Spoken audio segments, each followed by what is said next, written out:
नमस्कार, स्वागत है आप सभी का। आप देख रहे हैं उत्तराखंड प्राइम। आपके साथ मैं हूं राजीव ढोंडियाल। शुरुआत उत्तराखंड प्राइम की बहुत बड़ी खबर से जो हल्द्वानी से मिल रहे हैं। हल्द्वानी में नशा मुक्ति केंद्र पर बड़ी कार्रवाई हुई है।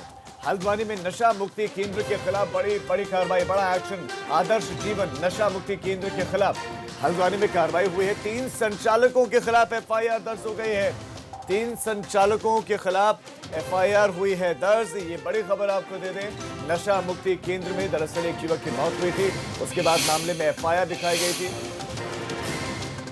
और अंकित हमारे संवाददाता खबर पर ज्यादा जानकारी देंगे। अंकित, किस तरह का एक्शन हुआ है?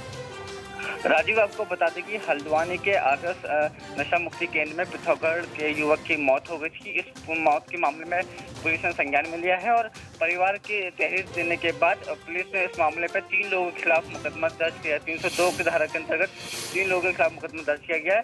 फिलहाल पूरा एविडेंस यहाँ पर निकाल रही है, उसके बाद उस पर और कार्रवाई की जाएगी। आपको बता दें कि लगातार नशे मुक्ति में लगातार सवाल उठते जा रहे थे। इससे पहले भी कई मौतें हुई थी। पुलिस उस मामले को भी देख रही है, पुराने जो मामले आए हैं उन पर भी नजर बनाए हैं। जी राजीव।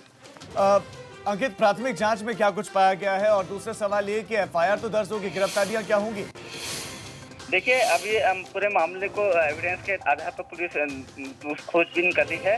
जितने भी एविडेंस है उनको कलेक्ट कर लिया है। पुलिस का साफ साफ कहना है कि जितने भी एविडेंस होंगे हम उसको कोर्ट में शामिल करेंगे, उसके बाद इनकी गिरफ्तारी होगी। फिलहाल जो परिवार है, परिवार वालों ने आरोप लगाया कि इनकी मारपीट हुई थी और मारपीट का आरोप लगाया है। और फिलहाल जो स्थिति अभी बरकरार है, वहाँ पर पुलिस छानबीन कर रही है और जल्द से जल्द इसका कुछ नया खुलासा हो सकता है। जी राजीव। जी अंकित, आपका इस तमाम जानकारी के लिए बहुत शुक्रिया।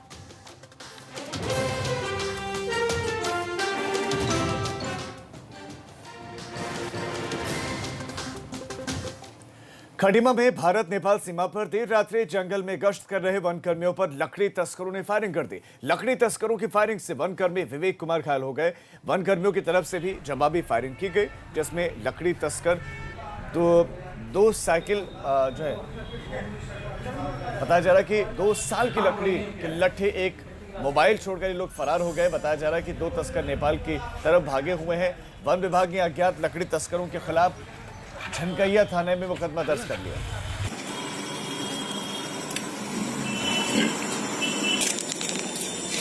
हमला हुआ है लकड़ी लेके जो नेपाल बॉर्डर से आए हैं। और हमने जब ये घटना घटी तो हमने सीधे अपने रेलवे साहब को फ़ोन करा। वो एड्रेस साहब के साथ आके फिर हमको सरकारी हॉस्पिटल में पहुँचा के उसके बाद नेपाल बॉर्डर फिर से गए थे। जब हमने उनको देखा तो हमने पहले एक हवाई फायरिंग करी, उसके बाद उन्होंने साइकिल लेके फेंके तो वहाँ से उन्होंने फायरिंग शुरू करते हुए जो मेरे पीठ के पीछे लगी।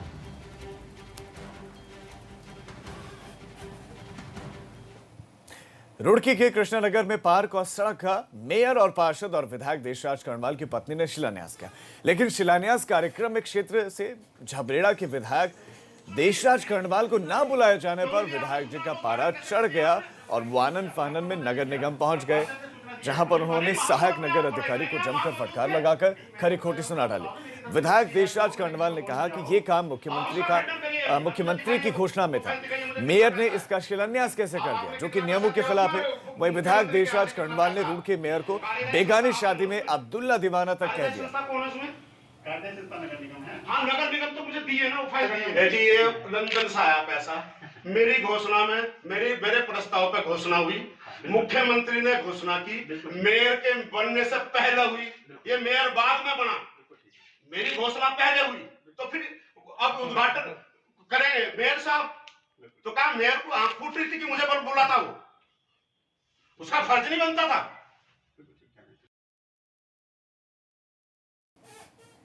तो ये आपने बयान सुना। ये झबरेड़ा से विधायक है देशराज कर्णवाल। और ऐसा नहीं है कि पहली बार सुर्खियों में हो। आपको बता दें कि उत्तराखंड में झबरेड़ा विधायक देशराज कर्णवाल और कुंवर प्रताप सिंह चैंपियन के बीच का जो द्वंद्व है वो सभी ने देखा है कि लंबे समय तक वो चलता रहा। पार्टी फोरम में मामला गया, लंबी लड़ाई चली और एक बार इससे पहले भी कई इस तरह के बयान दे चुके हैं। अगर आप उनके बयान को सुने, उनके गुस्से को सुनेंगे तो उसमें वो अच्छे शब्दों का इस्तेमाल नहीं करें।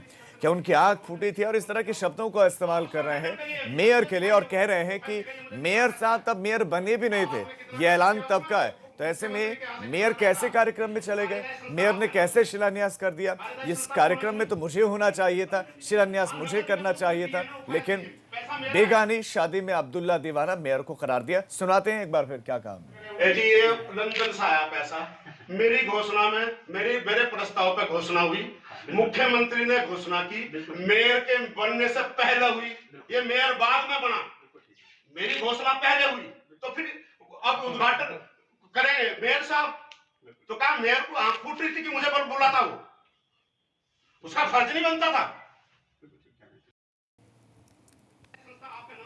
तो आपने सुना, तू तड़क पर आए देशराज कर्णवाल, झबरेड़ा से विधायक हैं देशराज कर्णवाल, और नाराजगी उनकी। पहले तो मेयर को कहा कि बेगानी शादी में अब्दुल्ला दीवाना। तो ये वो तस्वीर जो आप देख रहे हैं इस वक्त, चेहरे पर मास्क है लेकिन सोशल डिस्टेंसिंग नहीं है, यही वो कार्यक्रम था। वो शिलान्यास की तस्वीरें हम दिखा रहे हैं और वो कह रहे हैं, यानी कि देशराज कर्णवाल कह रहे हैं कि पैसा आया लंदन से, घोषणा की मैंने, प्रस्ताव बनाया मैंने, और क्रेडिट ले गया कोई और, शिलान्यास कर गया कोई और। तो ऐसे में वो देशराज कर्णवाल, विधायक झबरेड़ा, इस वक्त एबीपी गंगा के साथ जुड़ गए हैं। देशराज कर्णवाल जी, आपकी आपत्तियां क्या क्या हैं, सबसे पहले तो दर्शकों को बताएं।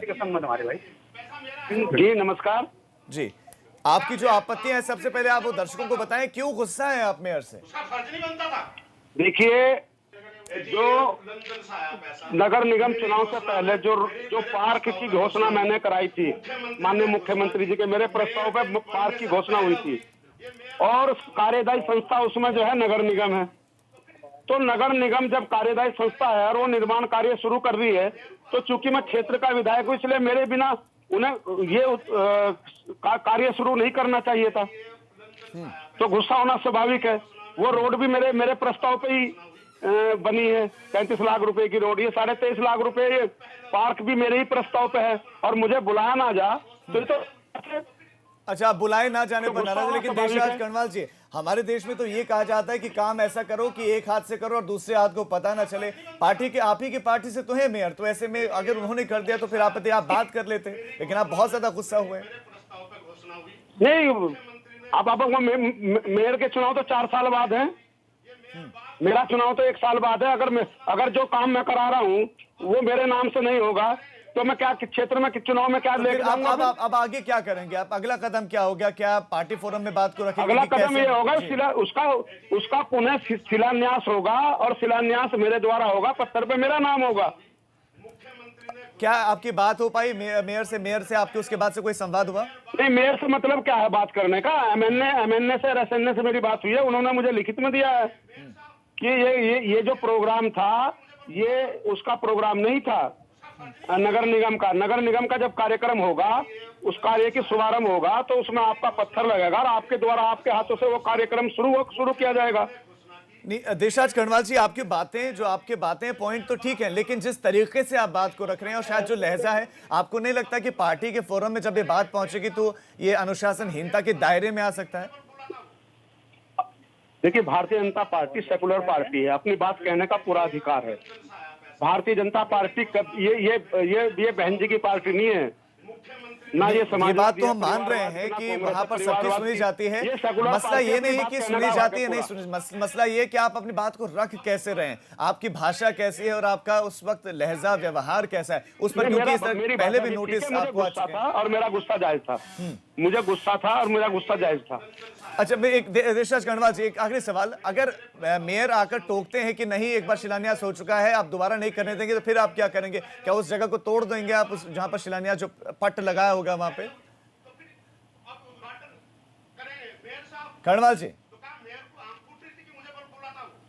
देशराज कर्णवाल जी, सुन रहे हैं आप मुझे? देशराज कर्णवाल एबीपी गंगा के साथ जुड़े। जो आखिरी सवाल है उस सवाल का जवाब नहीं दिया, बाकी सवालों के जवाब दिए हैं, लेकिन कह रहे हैं कि दोबारा शिलान्यास करेंगे। ये बहुत बड़ी खबर इस वक्त एबीपी गंगा पर आपको दे दें। मेयर और इसके साथ साथ विधायक के बीच का जो अब घमासान है वो आ गया है सामने। गुस्सा पहले दिखाई नाराजगी, पहले कहा कि क्या आंख फूटी थी और अब कह रहे हैं कि हम उस शिलान्यास को नहीं मानते, उसकी जगह करेंगे दोबारा शिलान्यास। बहुत बड़ी खबर इस वक्त एबीपी गंगा पर।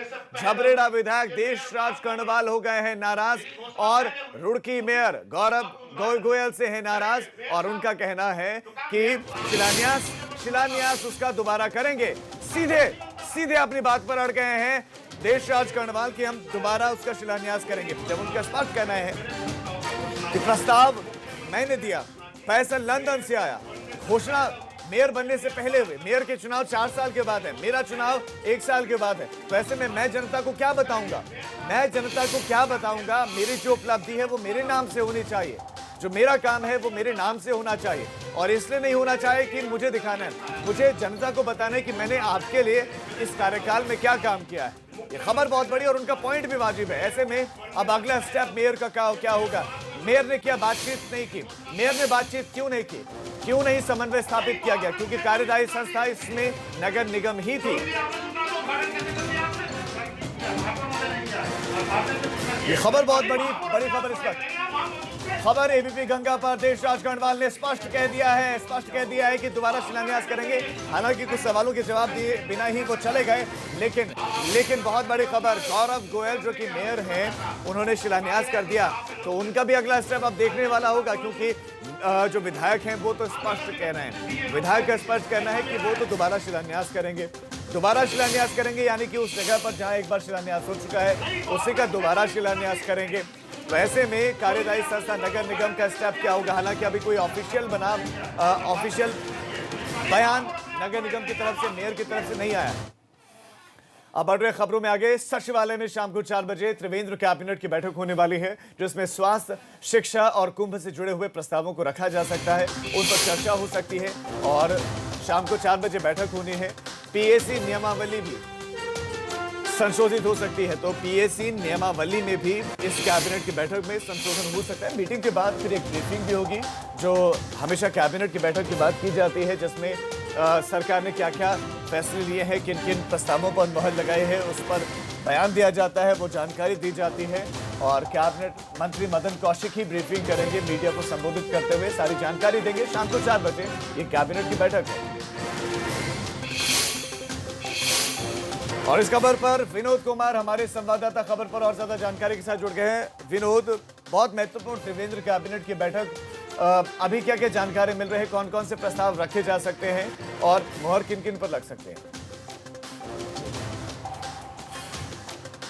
राजीव, देखिए, आज शाम सचिवालय में 4 बजे त्रिवेंद्र सरकार की महत्वपूर्ण कैबिनेट बैठक होनी है और महत्वपूर्ण इस बैठक को इसलिए भी माना जा रहा है कि राज्य कर्मचारियों को बोनस देने की बात हो या फिर राज्य स्थापना दिवस पर अनेक योजनाओं के माध्यम से सीएम जो सौगात देने वाले थे प्रदेशवासियों को, उसकी भी घोषणा आज प्रस्ताव उसका कैबिनेट में रखा जा सकता है। और ये जरूर माना जाए कि लगातार शिक्षा से संबंधित हो, स्वास्थ्य से संबंधित हो या फिर ऊर्जा से संबंधित तमाम ऐसे कई महत्वपूर्ण फैसलों पर आज सरकार अपनी मोहर लगा सकती है। करीब 1 दर्जन से ज़्यादा महत्वपूर्ण फैसले हैं और अगर सबसे महत्वपूर्ण अगर ये बताएं तो राज्य स्थापना दिवस पर प्रदेशवासियों को अनेक योजनाओं के माध्यम से सौगात की देने की बात हो, राज्य कर्मचारियों को दीपावली के अवसर पर जो बोनस दिया जाता है वो उसकी घोषणा हो या फिर अन्य तरीके से, या फिर जिस तरह से उत्तराखंड में कोरोना संकट काल चल रहा है और आंकड़ों के अनुसार अब थोड़ी स्थिति सामान्य जरूर हुई है, तो स्वास्थ्य विभाग की किस तरह की तैयारी है, तमाम ऐसे महत्वपूर्ण और प्रस्ताव आज कैबिनेट बैठक में रखे जाएंगे। शाम 4 बजे ये कैबिनेट बैठक सचिवालय में शुरू होगी सीएम की अध्यक्षता में और ठीक उसके बाद में शासकीय प्रवक्ता मदन कौशिक मीडिया को ब्रीफ करेंगे और कौन कौन से महत्वपूर्ण फैसलों पर आज सरकार मंथन करके हरी झंडी देती है, उसके बाद पता चल पाएगा। राजीव जी, विनोद, आपका इस तमाम जानकारी के लिए बहुत शुक्रिया। आप नजर बनाए रखें, कैबिनेट की इस बैठक में शाम को 4 बजे होनी है। खबरों में आगे बढ़ रहे हैं।